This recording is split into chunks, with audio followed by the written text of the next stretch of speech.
Wonderful, wonderful. Welcome, friends. We're back here on the MMA-Holes. Make sure you hit the like button. We are here to do an interview with Alex from Law of the GOAT. At the end of this video, we will be telling you what's going down on this channel. A lot of crazy stuff. So make sure you check out the entirety of this video. At the end, we'll tell you what's going on. And will we ever stream again live on this channel? You're going to find out at the end of this video, so stick around for that. Shout out to Sheath Underwear, CBDX.com, and Head Rush. 20% off code MMA-Holes. If you use that same code at mybookie.ag, you get a 100% match on your first deposit. Now we move on to the interview with Alex from Law of the GOAT. Ladies and gentlemen, I'd like to welcome everyone here today on this lovely day as we have Alex Zarfati live back on the MMA-Holes with some big news. Law of the GOAT dropping on YouTube. Alex, welcome back to the show. What's up, Chris? Thanks for having me, man. I really appreciate you having me here, and I appreciate being here, brother. Well, I appreciate you stopping back on, and I got to say, that little clip, or I don't know, what do we call that, what just dropped last night? What should we call this? It's pretty much like a short documentary, but it's really like just the opening to what it is that we're going to do with Law of the GOAT. I'm super excited about it because it was the first time I really sat down and I was like, okay, let's create something from start to finish. Let's get an idea going. And let's just put something out on YouTube and kick off the Law of the GOAT YouTube channel. So to me, it was awesome, man. And it was a great experience just being able to have something and put it out into the world that was other than, just the trailers and the teasers that we've been putting out for the last couple years. And all the little clips that we've been doing, but this is like an actual storyline from start to finish. And, so far we've had a lot of really great responses from it, and a lot of people are really loving what we've done so far. So I'm definitely excited about that, but even more so, I'm excited to what's coming in the near future. And that is us, eventually doing a whole episodic, docuseries for Goat Shed Academy. So I just want to let everyone know that's watching this video, Alex and I, we linked back a couple of years, and the story was a beautiful story as he's documenting these fighters out there from the Goat Shed, and we've had a couple of guys from the Goat Shed on the show. Alex is doing some pretty big things. He shopped this show around to multiple networks, and now we're dropping it on YouTube. If you can take us, Alex, from day one and to the ups and downs of trying to shop this thing to where we are today with YouTube. Yeah, man. So it was a really wild journey. It really was. I mean, I want to say back in, I think it's towards the end of 2020, we put out a teaser for the Law of the GOAT. And at the time we were kind of just trying to figure out okay, how are we going to monetize this? How do we go about doing a docuseries? Because I've done documentaries before, but I've never done something as ambitious as this project. So I was like, okay, well, how are we going to do this? And then we dropped this trailer and this teaser, and then all of a sudden we get hit up by so many different people. We get hit up by fight promotions, and we get hit up by agencies that represent fighters. What's Connor's agency? That company that reached out to us, and they were like, hey man, we're interested in possibly partnering, and all these different people reached out to us. But one person reached out to me that I was like, okay, well, you can take us to the distance. You could take us where I want to go. And it was a producer that, and I don't know if he wants to be named or not, so I'm just not going to name him, but okay. He's a producer that has done a lot of really great stuff in the Latin America market. And he was like, look, we can take this the Latin America route, or we could, try to, hit a home run and try to go for HBO or Netflix. I was like, dude, let's go for the home run. That's where I see it. That's my dream. That's my vision. So I partnered with him and another producer, and then it was like, okay, now we're going to need a production partner. And I was like, okay, shit. Now we're going to bring on another partner. I was like, all right. But they were adamant about okay, if we bring on another partner, what this is pretty much going to do for us is solidify us as we have producers, we have a production partner, we're ready to go, we're ready to be sold. So they brought on Blackfin Studios, and Blackfin did the Aaron Hernandez docu-series on Netflix. Do you know about that Yeah, one? that was excellent. Yeah. Creepy Yeah. and excellent. Yes. Yeah. So they did that docu-series, and they were like, they felt confident that they, made enough noise in the sports docu-series kind of realm to where they were like, you know what, we feel confident that we can do something like that again. We feel like, we can make this happen. So we partnered with them, and it was such I want to say, educating / long, grueling process. It really was, because it was like, man, like just signing a contract took 6 months, dude. Mm-hmm. Like, it was crazy. And then, we started talking to a bunch of different people. And then at one point it was like, all right, I'm ready to put this thing out there. And they were like, well, wait, like, let's just buy our time, because if we go to market too soon, and pretty much what market means is like, if you try to pitch the series too soon and we don't strike at the right time, you only get one shot at this. And I was like, okay, so I'm going to, slow my horses. In the meantime, I was like, I don't know if this thing is going to work or not with them. So I was like, let me start learning YouTube. Let me start understanding how YouTube works, because YouTube is a whole nother beast and a whole nother monster. And I started doing that on my own personal channel. And I was like, let me start figuring out, if I start posting stuff, how does this mechanism work? Because I'm sure man, like YouTube, it's like you have to be not only good on YouTube, but then you also have to be good at whatever it is that you do. YouTube is a whole nother thing you have to be good at. 100%. So I was like, okay, man, like let me start doing that on my personal channel, on my filmmaking channel. And then if something doesn't work out with them, I'll always have the knowledge that I could just go ahead and start doing it on YouTube for Law of the Goat. So I was like, okay, as I'm waiting and I'm buying my time, all of a sudden we get a phone call from a representative at the UFC. And they were like, hey, we're interested in this project. We want to bring this up to our higher ups and see if they're interested in this project. At this point, I'm like, man, like, I was like, this is money in the bag. We're good to go. Like, I'm like, we have producers, we got a production partner, and now UFC wants to get involved. There's going to be, sky's the limit at this point. Mm-hmm. And this was right before Roy went to go fight in Vegas. Okay. So I was like, all right, everything's falling into place. The producers were like, go film that, and when you come back, we're going to have some answers for you. So I go film that. I come back, and we have a meeting. And within like a week, it was like we had, companies that were interested, like Netflix and HBO and like all these different companies. Within 1 week, it was like they all started dropping off. And then UFC was like, hey, guys, unfortunately, we can't be a part of this project. And they gave us no explanation. Wow. And I was like, what the hell just happened? I was like dumbfounded, because I was like, man, I felt so close. You know what I'm saying? Like, it all felt so close. Like we pitched to all these major streaming platforms, and we did an amazing job pitching. And I was like, man, okay. So I was like, guys, we had another meeting, and I was like, what's next? And they were like, look, we have one more pitch lined up. We're going to take another pitch. And it was for TNT. It was for Warner Brothers. They own they're a massive conglomerate. They own like a bunch of different networks. They were like, look, we're going to take this meeting, and then, we'll kind of take it from there. In my mind, that was kind of like my last straw. I was like, okay, if this meeting goes well, then great. If it doesn't, then I'm just going to pursue this thing on my own. And the meeting went really well, like way better than I even thought. And then there was a lot of genuine interest there. And then all of a sudden it was like, we got the same response of every other platform. And that was, MMA is just a little too risky right now.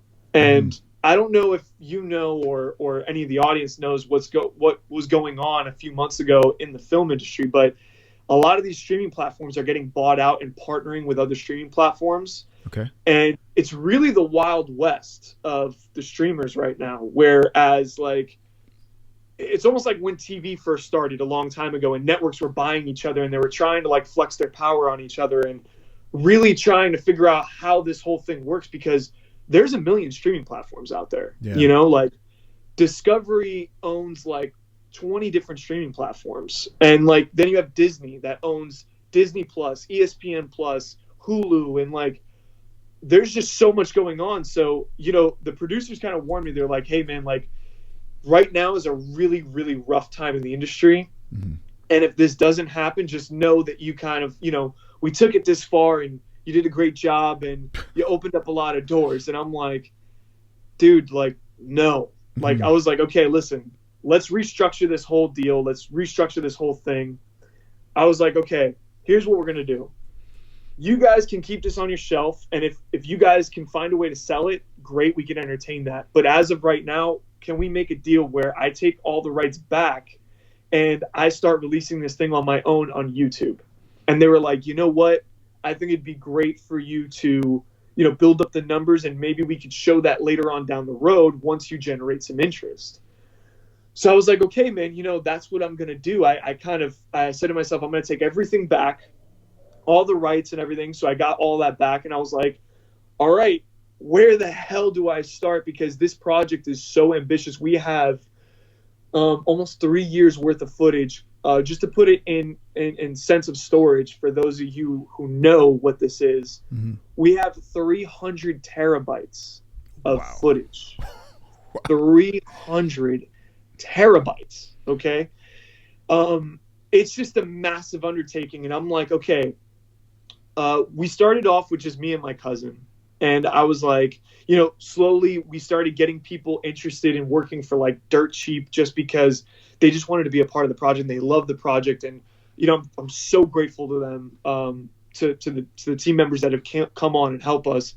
But now I'm in a point where I'm like, all right, we have to start, you know, putting together these episodes and start editing these episodes. But just so you guys have a good understanding, this usually takes a team of like 5 to 10 people on just post-production to edit something like this. And we're doing it with like mostly me and one other person. It's really coming mainly, man, like from my blood, sweat, and tears. Wow. Like that's really what it is. And you know, we're releasing actually the behind the scenes on my personal YouTube channel tomorrow of how we made this thing. And we shot all of this in 2 days. And then there was all the other footage that we had, but it's an extremely like ambitious project. And like you said, man, like it is very carefully put together because I have no interest in like doing something that's just like, hey man, let's just go out, let's shoot and let's see what we get. I want to create something that feels like a movie. I want to create something that is like a real life cinematic movie that is like dropping you into somebody's life. Yeah. And I want it to feel like you can watch this and you watch a movie and that doesn't skip a beat. It doesn't feel like some kid with a camera just showed up at a gym and started filming something. You know what I mean? It's funny, like by you explaining earlier, I'm sure people would be like, oh, what is this, like another Embedded or something like that? This is not even close to something like that. This is legit. It does. It feels very cinematic.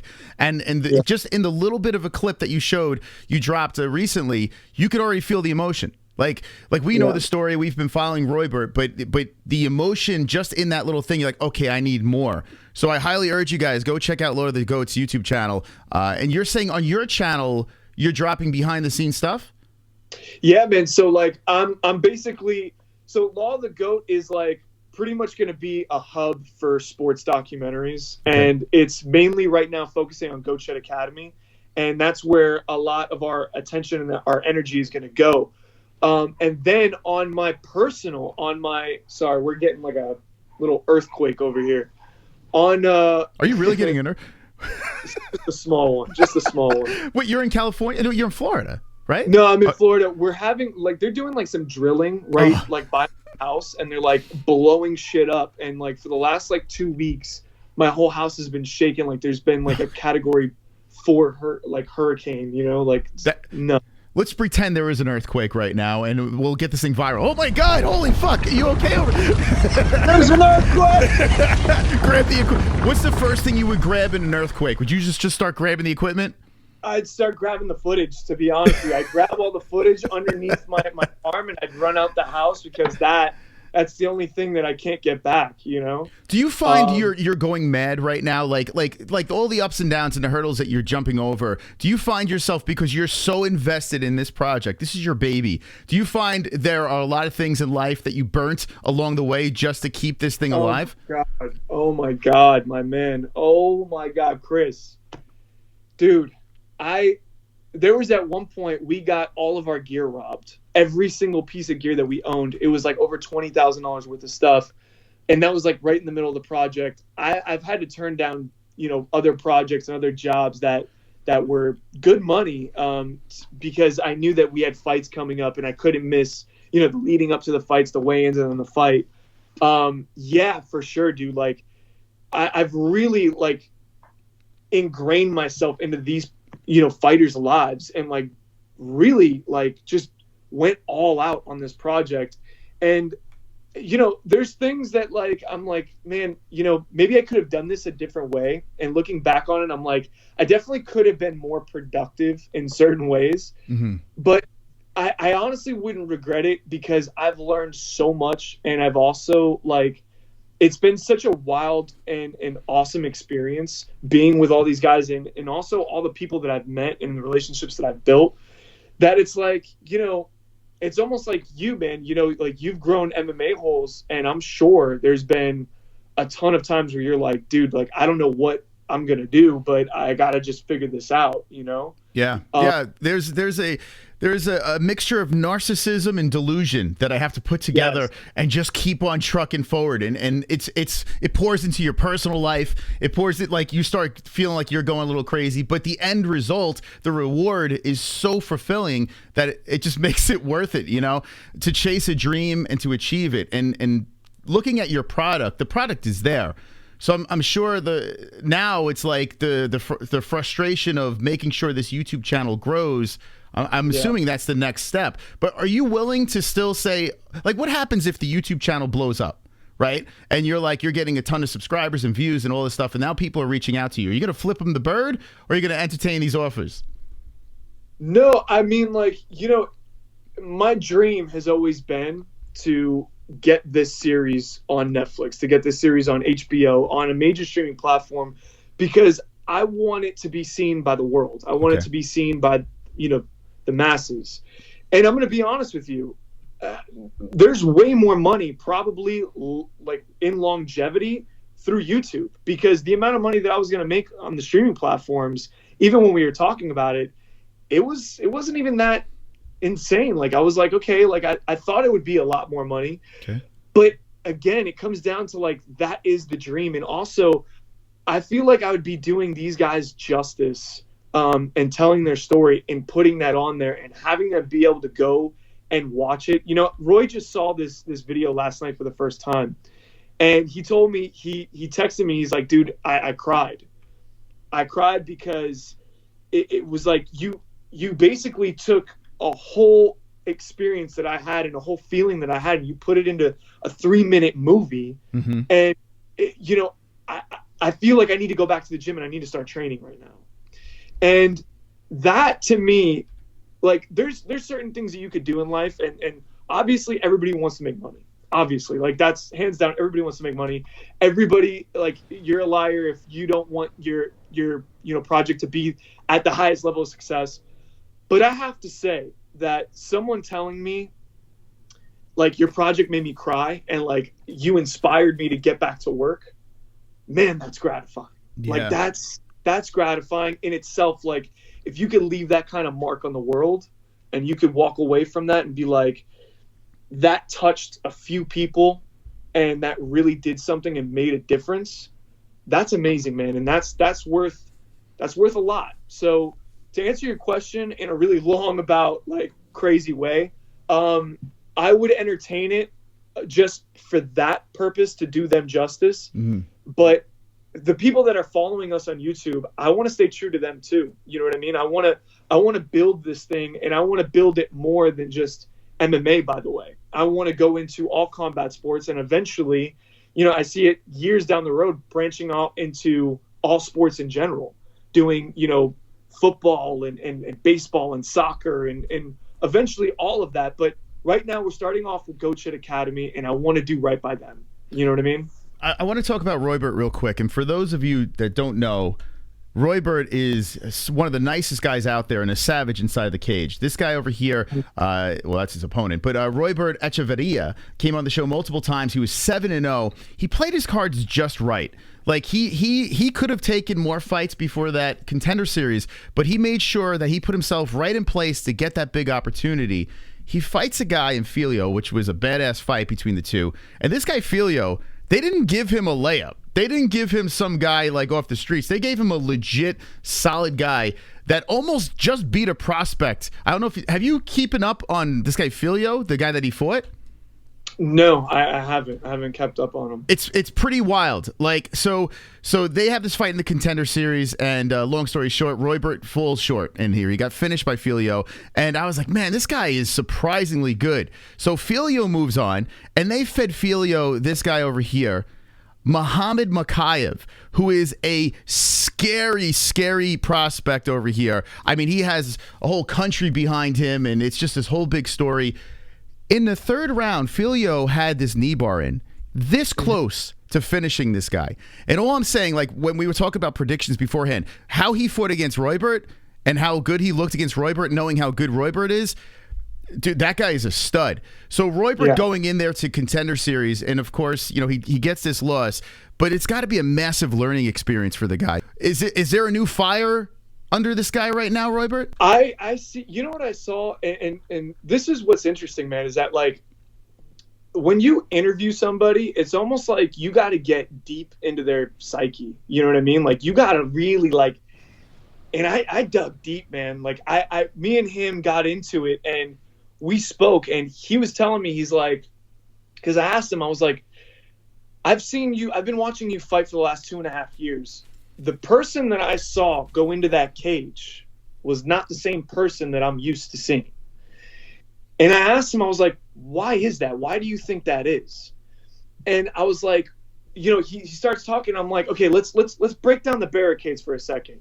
Were you nervous? Like, was it like a deer in headlights kind of a situation? He was like, I'm going to be honest with you, man. No, like, he was like, I just wanted to do everything perfect. Like, I wanted the perfect knockout. I wanted a highlight reel. And I was like searching for that knockout. And he's like, in doing so, in trying to be perfect, I just didn't do anything. And I was like, that's, you know, that makes a lot of sense. And I was like, it just really didn't look like it was you out there. It really didn't look like how you normally are. You're explosive, you're decisive, you're fiery, you know what I mean?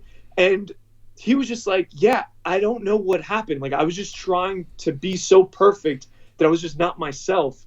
And he's like, I can't do that ever again. I can't go into the cage not being myself. So like you were saying, Filio is good, man. And I would say that he's probably one of the best opponents that Roy has faced. But I'm going to be 100% honest with you. That was not Roy. That was just Roy. I know him. I see him fight on the daily basis. He attacks, man. He really attacks, and he's got no fear in him. He's got nothing. I think he just, like he said, he tried to be perfect. And when I initially started talking to him, I was like, in my mind, I was like, you got nervous, you got scared. But I don't think it was that after speaking with him. Yeah, this guy, I mean, seeing his earlier stuff, you can tell this guy's special. He's got it. He's got the marketability. He's got the mask that he walks in with, and then when he goes into the cage, he delivers.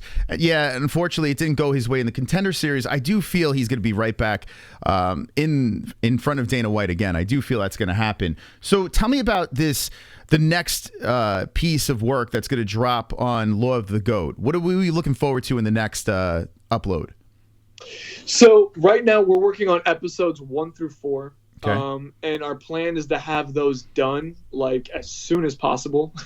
So like we like put this thing out kind of as a feeler to see like what kind of reaction we're going to get, and also figure out like, hey, could this thing be like a real successful option for us, you know? Okay. Or do we go the more like 90-minute documentary route?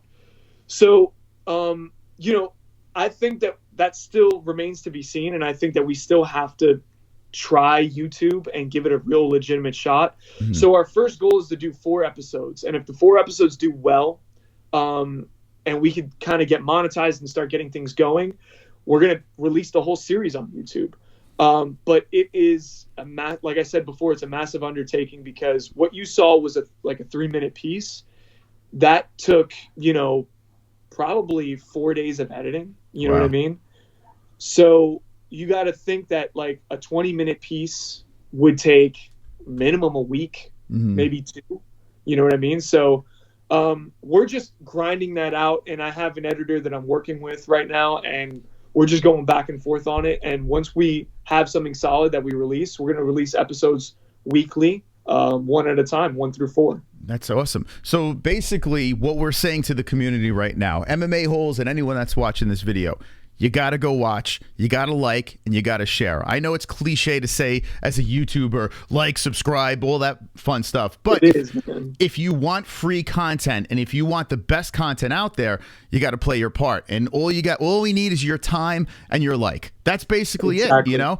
So guys, go over to Law of the GOAT, check out their YouTube channel, subscribe and like and notification bell, share if you want to support something like this. I mean, listen, how could you not want something like this to succeed? You know, free content is great. That's the beauty of YouTube. So, I mean, I would say go share away, right?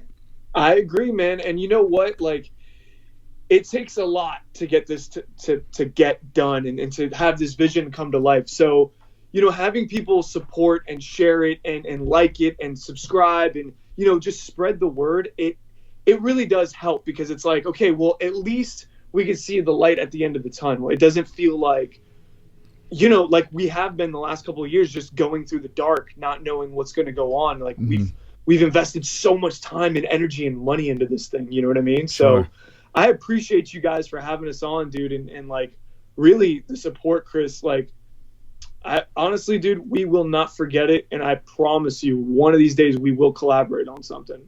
How about Law of the MMA Holes? The struggles. Law of the MMA. The struggles of a husband and wife trying to create a dysfunctional podcast. I don't know. I like it. I like it. Well, listen, Alex, man, I am rooting for you. I really am.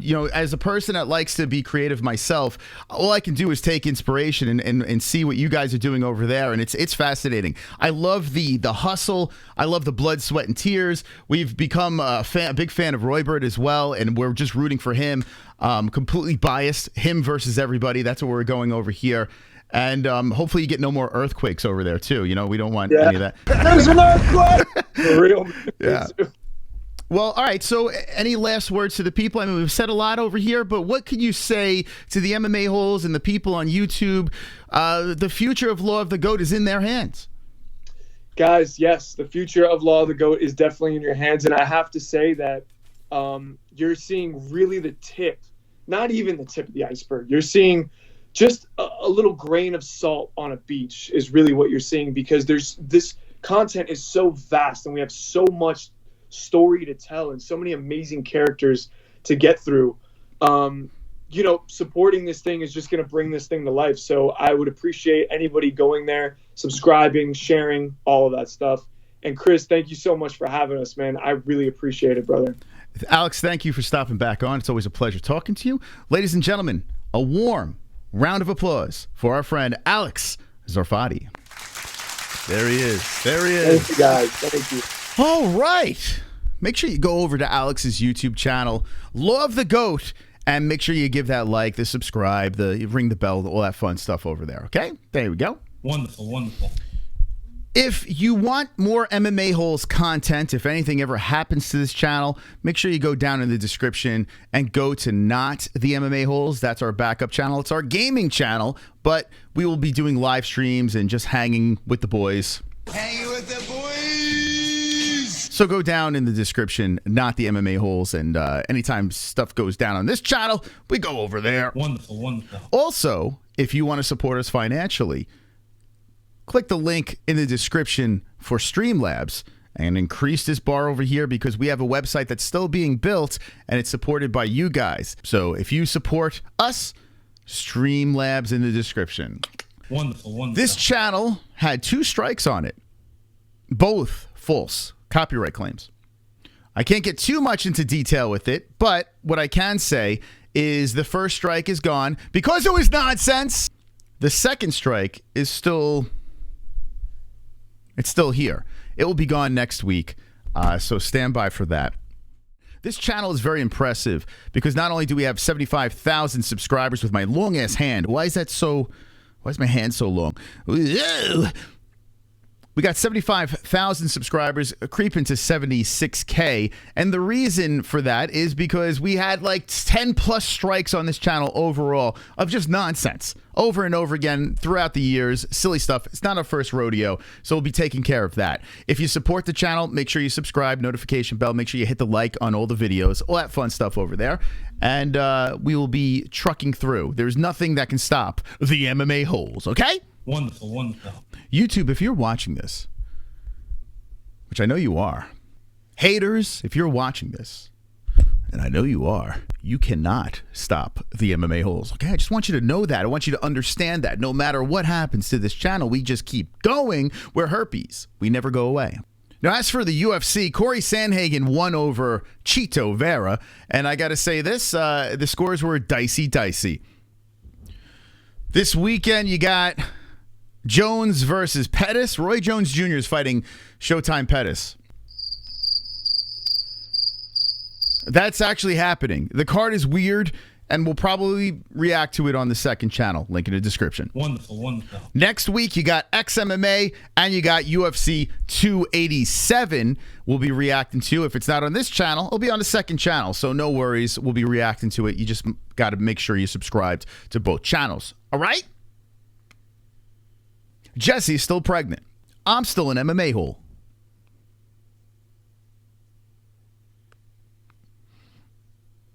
Like, share. We're not going anywhere. You can't stop us. You just can't stop us. You can't stop us.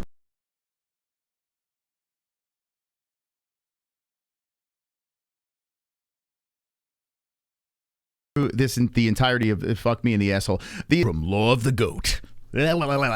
Entirety of this video.